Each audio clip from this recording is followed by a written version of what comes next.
Hey, this is John from John Asch Contracting with another Wacky Wednesday video, which you already knew because when you woke up this morning, it was Wednesday.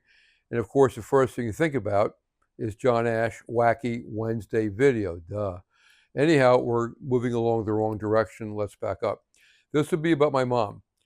We haven't done any videos by my mom yet. My mom was born in Pennsylvania in the Wilkes-Barre-Scranton area to a rather large family. She had around 10 siblings, and back in the day, I guess that was more common than it is today. Where she was born at those years wasn't much work to be done in those days in that area other than like real stuff that pays no money.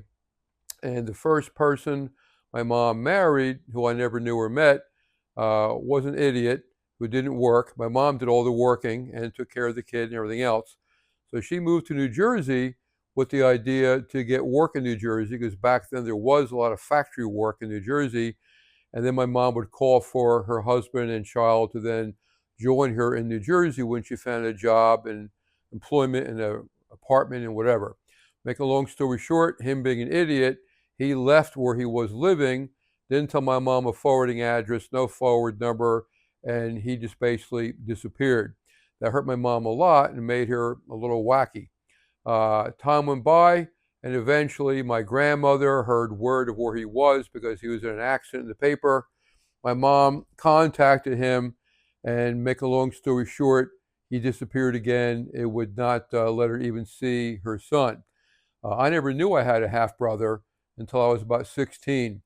During my high school years, at around 16, my half-brother contacted my mom for the first time in 18, 19 years. And there was a lot of emotions, a lot of crying. Anyhow, my dad said yes, he can come down to join us. He joined me in East Brunswick High School. And after 2 days, he was suspended indefinitely. He was that bad of a wild child.